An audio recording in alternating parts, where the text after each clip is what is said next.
Bismillaahi Raxmaani Raxiim. Akhyaarta kusoo dhawaada qaybteenii saddexaad ee login system iyadoo la isticmaalayo Python tkinter iyo SQLite 3 module. Qaybihii hore ee qaybteenii koowaad iyo qaybteenii labaadba waxaan kusoo sameynay hadaan dib u fiirino saan u jeedno waxaan kusoo sameynay programka macnaha hadda ma dhamaystirno oo hadda waxaan dhisaynay interface-ka oo front end-ga. Marka hadda taabto dhahdo create in go to login markii la rabo in loo laabto loginki ama login page in loo laabto markii la rabo ma shaqeynayso. Marka qaybtan saddexaad waxaan uga shaqaysiin doonaa login page-ka. Waxaan u baahanahay haddaan rabo go to login page inaan ka shaqaysiiyo marka hore inaan tago go to login page-ka meesha u yaalo waa kana buttonkan command inaan u sameeyo function shaqo uu qabanayo marka functionkaas loo waco.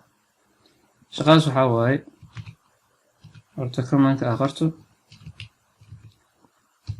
Okay, shaqadaas waxaa waaye in la sameeyo function la dhahayo login widgets. Okay, functionkaas soo abuureynaa hadda dib aan u laabaneynaa ee koraysa functionkan. Okay, waxaan leenahay kan aan iska xirno. Waxaan leenahay def login widgets. Okay, waxa ugu horeeya aan sameynaa markii login widgetska waxay noqonaysaa in haddii lagu soo qoray username-ka iyo password-ka in aan reset gareeyo haddii wax lagu soo qoray wax ku qoran yihiin maadaama aan aniga si dynamically ah aan u isticmaalayo laba entry. Okay, maxaan sameynaa marka waxaan sameynayaa markood waxaan titirayaa username-ka. Okay, username-ka waxaan leeyahay dot set empty brackets empty string. Control D ayaan leeyahay intana password-ka bisan ku qorayaa. Okay, shaqadaas waa qabanay. Waxaa inoo xiga in create account-ga hadda meesha aan soo saarnay oo markii aan rangareyno hadda dib markaan u rangareyno create account-ga oo meesha ku qorneyd markii oo go to create account markii loo waxaa soo qormay create account-gaas in meesha laga saaraa rabaa oo widgetkaas dhan laga tiro. Sidee marka noqonaysaa? Waxay noqonaysaa inaan dhaho self dot create account widgets ma ahan laakiin waa create account frame dot back forget oo aan hore usoo isticmaalnay. Methodkan wuxuu qabanayaa haddii widgetkan uu meesha yaallo in laga qaado. Okay, next waxaa inoo ah in title-kii aan bedelno oo aan ka dhigno login form. Marka waxaan hilmaamnay qaybtii hore in aan markii create account-ga la tago title-ka aan ka dhigno waxaa la dhahayo create account form title-kiis. Marka waxaan leenahay hadda intaan qorayna self dot create and dot master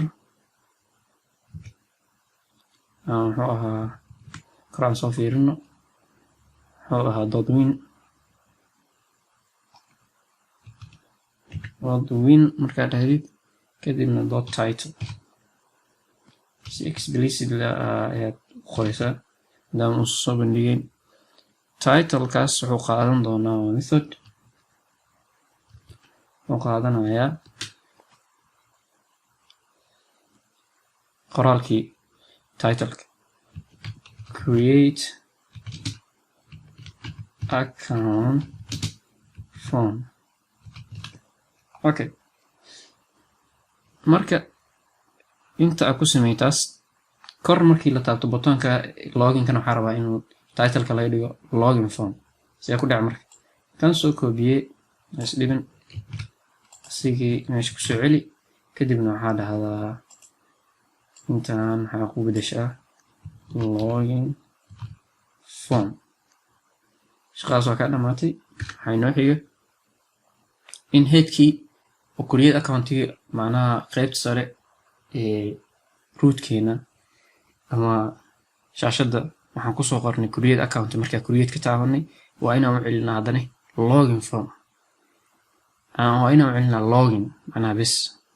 okay, self dot headka oo ah qaybta sare ee ku qornayd create-ka waxaan u celinaynaa tagestigeeda login.